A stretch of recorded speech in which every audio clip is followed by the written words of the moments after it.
السلام علیکم dear students. First year کی انگلش ہے ہماری اور بک تھرڈ پڑھ رہے ہیں. اس میں جو پوئم ہے آج وہ ہماری لاسٹ پوئم ہے سلیبس کے حساب سے. وہ ہے ان بروکن امیج، ٹوٹے پھوٹے تصورات. رابرٹ گریوز جو ہے وہ اس کا پوئٹ ہے، اس پوئم کو لکھنے والا ہے. تو اس پوئم کو ہم پڑھتے ہیں. اس میں دو طرح کے پرسن جو ہیں ان کا ذکر ہے. ایک شخص وہ ہے جو بغیر سوچے سمجھے جو ہے وہ کسی بات کو تسلیم کر لیتا ہے، اور دوسرا شخص جو وہ ہے جس کے سامنے اگر کوئی بات کی جاتی ہے تو اس پر کویسچن کھڑا کر دیتا ہے، اور جس کا نتیجہ یہ نکلتا ہے کہ وہ آخر میں جو ہے کامیاب ہو جاتا ہے. مثال کے طور پر جب نیوٹن نے دیکھا کہ سیب جو ہے زمین سے نیچے گرتا ہے، تو اگر ہم میں سے کوئی ہوتا تو وہ اس سیب کو اٹھا کر بس کھا جاتا، بس بات ہی ختم. تو نیوٹن نے اس بات پہ تحقیق کی کہ یہ سیب جو ہے زمین سے نیچے کیوں گرتا ہے، کیا ایسی وجہ ہے. تو بالآخر گریویٹی فورس تک وہ پہنچ گیا، یعنی اس نے اپنا بہت بڑا نام پیدا کیا. تو اس میں کچھ اس طرح کے اشخاص ہیں، کچھ جو ہے نا بس وہ جو بات سنی بس اس پر ٹرسٹ کر لیا. کچھ ایسے لوگ ہوتے ہیں جو ان کے سامنے کوئی بات بیان کی جائے تو وہ اس پر ٹرسٹ نہیں کرتے بلکہ اس پر کویسچن کھڑا کر دیتے ہیں کہ یہ بات ایسے ہے، اگر ایسے ہے تو کیوں ہے، اس کی کیا وجہ ہے، کس طرح سے یہ ایسے ہو سکتی ہے. تو دنیا میں دو طرح کے لوگ ہوتے ہیں، تو اس پوئم میں جو ہے ان کا تھوڑا ذکر کیا گیا ہے. تو اب ہم اس کو دیکھتے ہیں. ہی از کوئک، وہ بڑا ذہین و فتین ہے، بڑا تیز ہے، بڑا ہی برائٹ ہے، برائٹ اسٹوڈنٹ ہے کلاس میں. تھنکنگ ان کلیئر امیج، وہ بڑے واضح تصورات میں سوچتا ہے، اس کی سوچ جو ہے اس میں بڑے واضح تصورات ہیں. اب جس طرح سے آپ فرسٹ ایئر پڑھ رہے ہیں تو آپ کو یہ پتہ نہیں کہ یہ ہم پوئم کیوں پڑھ رہے ہیں، یہ ہم سٹوری کیوں پڑھ رہے ہیں، یہ ہم لیٹر کیوں یاد کر رہے ہیں. بس آپ کو کہا گیا کہ یہ بورڈ میں ہے کہ ڈی جی کا بورڈ کا جو آپ کو امتحان ہوگا نا، اس میں جو ہے اتنے نمبر کی اردو ٹرانسلیشن ہوگی، اتنے نمبر کے پیئر آف ورڈز ہوں گے، ایک سٹوری ہوگی، ایک لیٹر یا اپلیکیشن ہوگا. پھر بک 1 سے جو ہیں وہ آپ کے شارٹ کویسچنز ہوں گے. پھر بک 3 سے جو ہے اس میں 3 پلیز ہیں، ان کے بھی شارٹ کویسچنز ہوں گے. پھر پوئمز ہیں 20، ان میں سے بھی شارٹ کویسچنز ہوں گے، سینونیمز ہوں گے، ریفرنس ٹو دا کنٹیکسٹ ہوں گے. تو آپ نے کبھی یہ سوال کیا ہے یہ کیوں ہے، کیوں یہ ہمیں کہا گیا کہ ہم نے یہ تیار کرنے، ان کا کیا مقصد ہے. تو ہم نے تو بس وہ رٹا لگا کے جو ہے صرف امتحان پاس کرنا، امتحان پاس ہو گیا، بس ہم نے سٹوری لکھ دی، لیٹر لکھ دیا، اردو ٹرانسلیشن لکھ دی، سوالوں کے جواب لکھ دیے.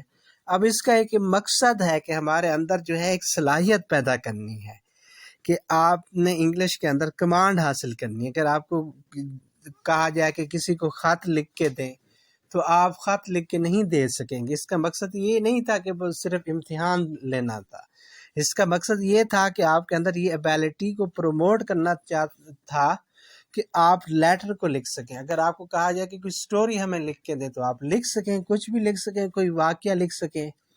تو اس طرح کی آپ کے اندر جو ہے کوالٹیز پیدا کرنی تھی. لیکن ہم کیا کرتے ہیں، بلا سوچے سمجھے بس مان لیا اور رٹا لگا کے امتحان پاس کر لیا، بس اللہ اللہ خیر صلاح. ہی از اے کوئک، وہ بڑا ذہین و فتین ہے. تھنکنگ ان کلیئر امیجز، بڑے ہی واضح صاف ستھرے تصورات میں سوچتا ہے. آئی ایم سلو، میں تھوڑا کند ذہن ہوں. تھنکنگ ان بروکن امیج، میں ٹوٹے پھوٹے تصورات میں سوچتا ہوں. ہی بیکمز ڈل، وہ کند ذہن ہو جاتا ہے. Trusting to his clear image, اپنے واضح تصورات پر یقین کر کے. I become sharp. میں تیز ذہن والا ہو جاتا ہوں. Mistrusting my broken images. اپنے ٹوٹے پھوٹے تصورات پر یقین نہ کر کے. Trusting his images. اپنے تصورات پر یقین کر کے. He assumed their relevance. وہ ان کو حقیقت سمجھ لیتا ہے، ان کو سچ صحیح سمجھ لیتا ہے. Mistrusting my images. میں اپنے تصورات کو ٹھکرا کر ان پر اعتماد نہ کر کے. I question their relevance. میں ان کی درستگی پر سوال کھڑا کر دیتا ہوں. میں سوال کرتا ہوں کیا یہ درست ہیں تو کیسے ہیں، کیا وجہ ہے اس کی درستگی کی. Assuming their relevance. ان کو درست صحیح سمجھ کے. He assumed the fact. وہ انہیں حقیقت مان لیتا کہ یہ تو حقیقت ہے.